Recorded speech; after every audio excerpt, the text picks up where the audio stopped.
فن العمارة مش فقط تصميمات لكن محاولة لفهم الروح والمكان. موجودين النهاردة مع مشروع العزبة وهو أحد المشروعات اللي بالتعاون ما بين جامعة عين شمس وجامعة شتوتجارت في ألمانيا. المشروع حريص على فهم المكان قبل العمارة. هنتعرف أكتر على هذا المشروع من خلال لقائنا مع الدكتور أحمد حبيب، الأستاذ بجامعة عين شمس. برحب بحضرتك يا دكتور. اهلا بيك يا فندم، اهلا بحضرتك. اهلا بيك. يمكن بنتكلم النهارده على مشروع العزبة واختياره لبعض الأماكن عشان نغير فيها العلاقة ما بين الإنسان والعمارة. حضرتك ليه اخترتوا هذا المكان واحنا موجودين على جزيرة داخل أسوان؟ الحقيقه اسوان مكان ساحر وفي مجتمعات اصيله ومجتمعات ليها ثقافه وليها تاريخ متاصل ومتجذر ويعني منذ قديم الازل. والحقيقه مشروع العزبه معتمد على الاماكن اللي شبه كده، الاماكن اللي فيها كلتشر او فيها ثقافه وفيها تاريخ وفيها عمق عمراني ومعماري،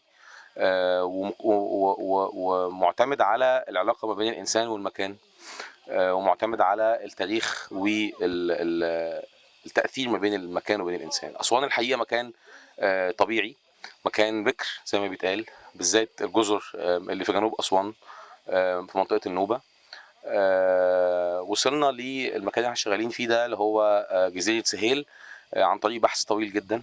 احنا اشتغلنا قبل كده لمدة 3 سنين متوالية في سانت كاترين في شبه جزيرة سيناء، واتمينا مشروع هناك في مدينه اسمها الطرفه في وسط سيناء. وبعدين قررنا ان احنا محتاجين نبدا نشوف مجتمع اصيل او مجتمع اصلي وله جذور ممتد في الثقافه المصريه. فوقع الاختيار ما بين كذا مكان، وفي الاخر اخترنا اسوان. طبعا اسوان مكان ساحر جدا، واخترنا جزيره زي ما قلت لحضرتك جزيره سهيل لما ليها من تاثير في الثقافه والطبيعه والكالتشر، وفي نفس الوقت ناس طيبه وجميله ومتعاونه جدا، وحاسين ان هو ممكن يكون مكان جديد ان احنا نبدا نشتغل فيه مشروع لمده سنه واثنين وثلاثه واربعه عشان نحاول نطبق معاييرنا ونفهم حاجه في المكان اكتر. يمكن اختيار الجزيرة دي ما كانش عشوائي، وكان يعني جه بعد زيارات متعددة للمكان ويمكن لأسوان كلها عشان نختار هذا المكان اللي بتتوفر فيه أكيد مواصفات معينة بتتوائم مع الفكرة الأساسية لمشروع العزم. طبعا زي ما حضرتك قلتي احنا دورنا كتير جدا في اماكن موجوده في اسوان من شمالها لجنوبها، وكان في اختيارات كتير موجوده مطروحه في اسوان، واحنا بقالنا من شهر 9 24 واحنا بندور على مكان تاني غير سينا. وزي ما قلت لحضرتك بعد مهم جدا ان يكون في الايمان باللي احنا بنعمله، وده لقيناه الحقيقه هنا. ان لما قعدنا اتكلمنا مع شريك التنميه او الشريك بتاعنا التاني اللي هو صاحب المكان، قعدنا معاه، هو مؤمن جدا بالفكره بتاعتنا، مؤمن جدا بالتنميه او بتطوير المكان من اصله بالمواد الصديقه للبيئه، ويكون مشارك معانا ناس من مختلف الجنسيات ومعانا طلبه، وده الاساس يتعلموا عشان نبدا نحول. بما اننا نكون في الجامعه نبدا نحول النظريات اللي بياخدوها في الجامعه او العلم ليه حاجه تطبيقيه ويشتغلوا بايديهم، وبيشتغلوا وبنتعلم من العمال ومن الصنايعيه هنا وبنتعلم من المكان. خدت وقت مننا كبير جدا، وجينا تقريبا 3 أو 4 زيارات قبل الاسبوع بتاع ورشه العمل ده عشان نتفق على كل التفاصيل ونجهز لكل حاجه، وان شاء الله نتم كل حاجه على خير.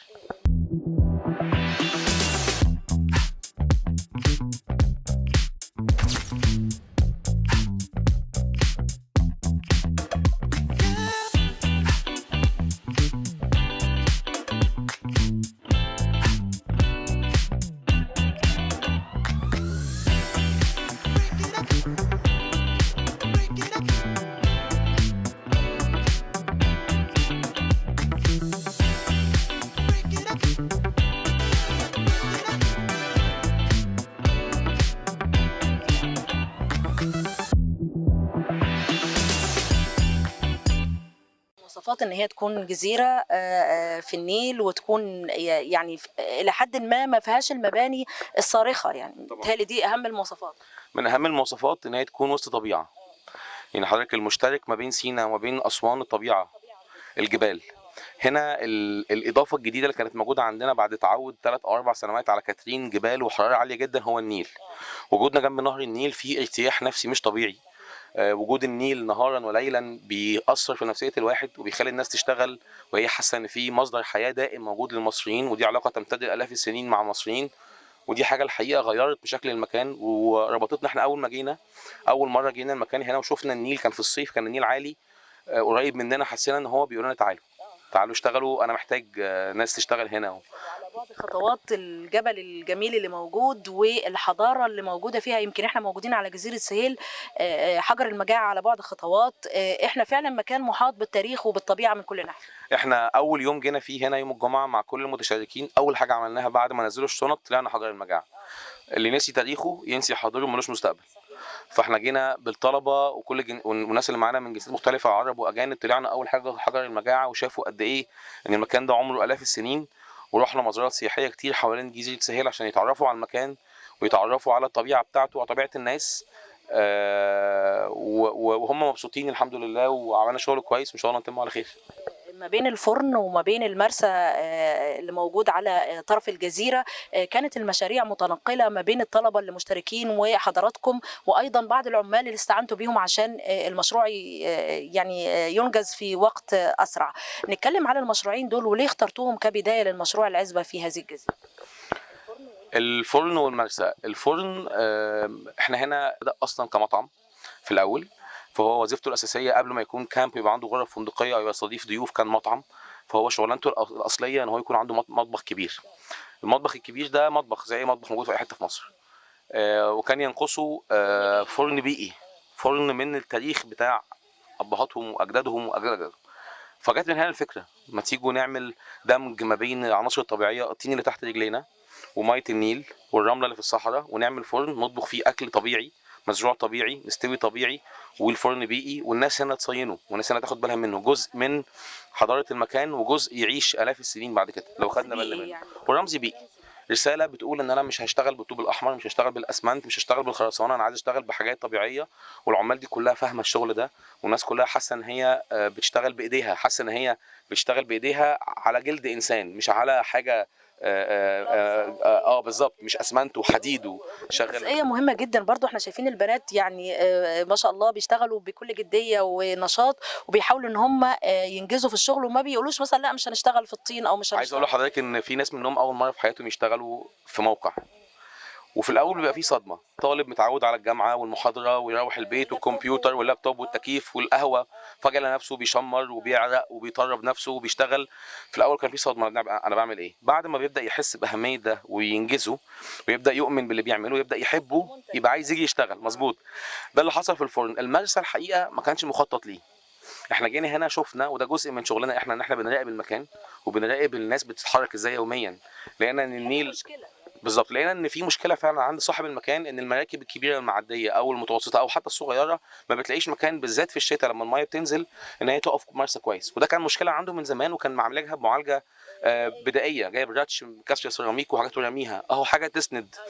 جت الفكره كمان ان في صخور كتير حوالين المكان، هي جزء من المكان، وفي نفس الوقت هي بتتغير علاقتها بالميه على حسب على مدار السنه. من هنا جت الفكره، ازاي نعمل مرسى يشتغل صيف شتاء، الميه وهي نازله وهي عاليه، وفي نفس الوقت يكون من الخامات الطبيعيه والناس تعمله بايديها. ونجرب. المركب موجوده، امبارح كان في رحله، جت مركب كبيره وقفت، الراجل كان في قمه السعاده. انا بقالي كتير، انتوا عرفتوا منين ان انا عايز مرسى؟ احنا هم ما قالناش واحنا ما سالناهوش، بس من هنا جت الفكره، وده يعيش مئات السنين يعني طبعا. بشكرك جدا دكتور احمد على هذا المشروع، ونتمنى ان شاء الله نشوف الملامح النهائيه ليه كمكان يخدم البيئه ويخدم الانسان ايضا. ودي زي ما احنا قلنا الفلسفه الاساسيه للعماره، ان احنا نعمل العلاقه الجميله دي ما بين الانسان وما بين البيئه. ان شاء الله قريبا. شكرا جزيلا حضرتك. شكرا.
من أحلى الحاجات في مشروع العزبة إن المشروع مش بس بيقتصر على المصريين والطلبة المصريين، لكن أيضا في مشاركة عالمية من دول مختلفة.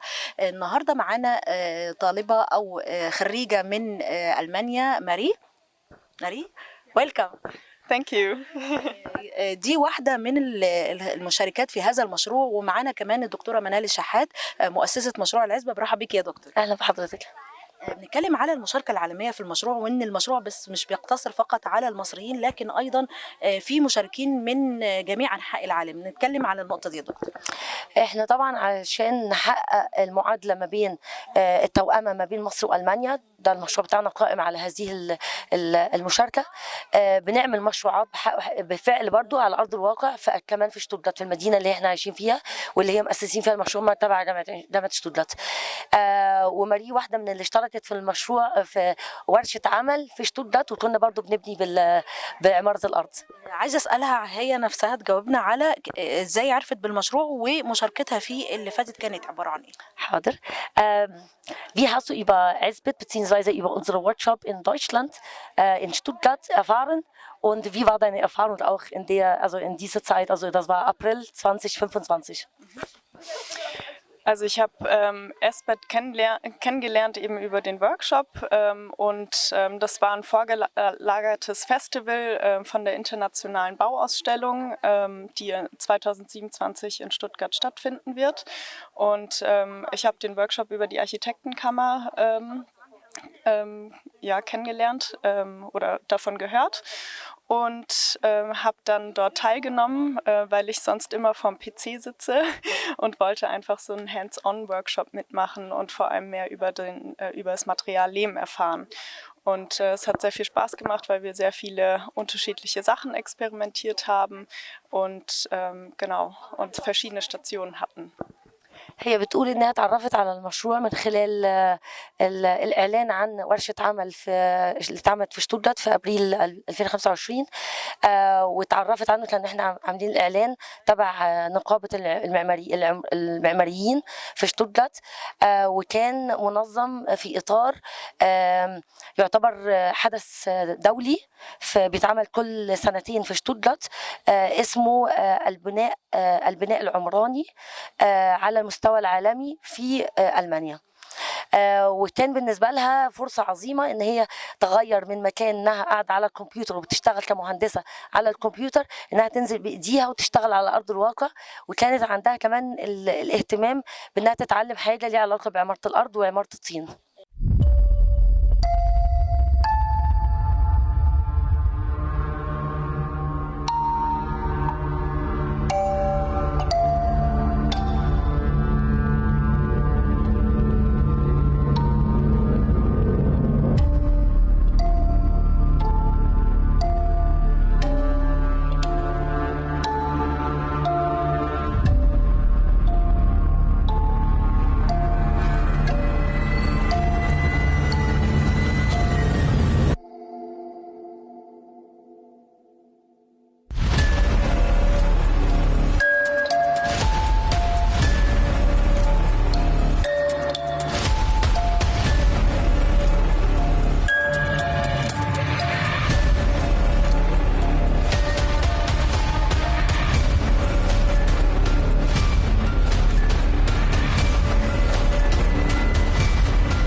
عايزة أسألها على الصعوبات دي وعلى الشغل في الطين والشغل في المواد البيئية، ده بالنسبة لها إيه وفرق معاها بإيه؟ عايزة أسألها. Also sie will fragen, wie war das für dich jetzt sozusagen, war das schwer, Arbeiten mit Lehm oder interessant? Wie ist allgemein jetzt mit Lehm? War das erstes Mal in unserem Workshop in Stuttgart? Ja, das war mein erstes Mal, dass ich mit Lehm gearbeitet habe und tatsächlich war es gar nicht so einfach, so die richtige Mixtur zu finden und wie man tatsächlich auch testet, dass es dann auch die beste Mixtur ist. Und da wurden uns ein paar Tests gezeigt, wie wir das herausfinden können, damit wir dann auch die beste Mischung haben. Und aber so Schritt für Schritt kriegt man dann immer mehr Gefühl und das fand ich sehr, sehr gut bei dem Workshop. Das hat auf jeden Fall geholfen. بالنسبة لها كان فعلا أول مرة تتعامل مع الطين، وكان فعلا صعب، وخصوصا ازاي يعني ايه طين وايه مكوناته وايه احسن خليط من الطين حسب طبعا طريقة البناء بتاعته اللي فعلا تنفع لتقنية البناء ده يعني. واتبسطت جدا لانها اتعلمت حاجات ما عملتهاش قبل كده خالص، وزي ما قلت لحضرتك هي قالت انها اول مره تتعامل مع الطين، فكانت فرحانه جدا وسعيده مع النهايه انها اتعرفت من خلال التجارب ومن خلال التعرف، لان احنا ادينا حاجات نظريه، التعرف او عمليه يعني ان هم يعملوا ازاي الخليط بتاعهم، فاتعرفت عليه من خلالها. عايزة أسألها عن انطباعها عن أسوان والبيئة اللي موجودة والنيل والطبيعة بشكل عام. Wie findest du Aswan? Wie findest du auch diese ganze tolle Landschaft? Und vielleicht auch, ich ergänze, also sie hat das nicht gefragt, aber ich ergänze das. Ist das dein erster Besuch in Ägypten? Also ja, es ist mein erstes Mal hier in Ägypten. Ich war noch nie hier und ich war ein paar Tage in Kairo und bin jetzt auch froh, noch hier ein paar Tage zu sein, weil das irgendwie komplett anders ist. Die Stadt war sehr, sehr voll, auch spannend. Da gibt es sehr viel zu sehen und hier ist es super idyllisch. Jeden Tag denke ich mir, wo bin ich? Ist es real? Also wirklich wahnsinnig schöner Ort und ja, ich glaube, der wurde sehr gut ausgewählt, um auch vor allem hier direkt mit dem Material arbeiten zu können. Wir können sofort den Sand benutzen, wir können den Lehm benutzen, der hier vorhanden ist, und das ist was ganz Besonderes. Das gibt es in Deutschland eben nicht. هي عجباها. هي بتقول ان دي اول مره ليها في مصر فعلا، وان هي قعدت 3 ايام في القاهره ونقلت بعد كده على طول على اسوان، فكان طبعا الفارق ما بين المدينه المزدحمه في القاهره اللي كانت جميله برضو، كانت خبره رائعه كواحده اول مره تزور مصر مميزه، ولكن النقله لاسوان كان بالنسبه لها حاجه عظيمه وفرصه جميله جدا. واللي ركزت عليه او اكدت عليه اكتر كمان ان هي كانت سعيدة جدا باختيارنا كمشروع العزبة ان احنا نشتغل هنا، لان كل الخامات موجودة على ارض الواقع. يعني احنا بنجيب من الجزيرة الرمل الطامي، لا ما بنشتريش حاجة من بره، كل الحجر حتى كل اللي احنا بنستخدمه كله من هنا، فدي كانت سعيدة بيها، وان العمال كمان من هنا. الحاجة التانية اللي اكدت عليها ان هي بتصحى كل يوم الصبح وبتسأل نفسها بتقول هو انا فين، يعني من كتر انبهارها وسعادتها. ثانك يو، شكرا دكتور منال، ونتمنى التوفيق ان شاء الله لكل المشاركين في المشروع ويطلعوا فعلا بخبرات حقيقيه للحياه ان شاء الله. شكرا جزيلا. Shukran.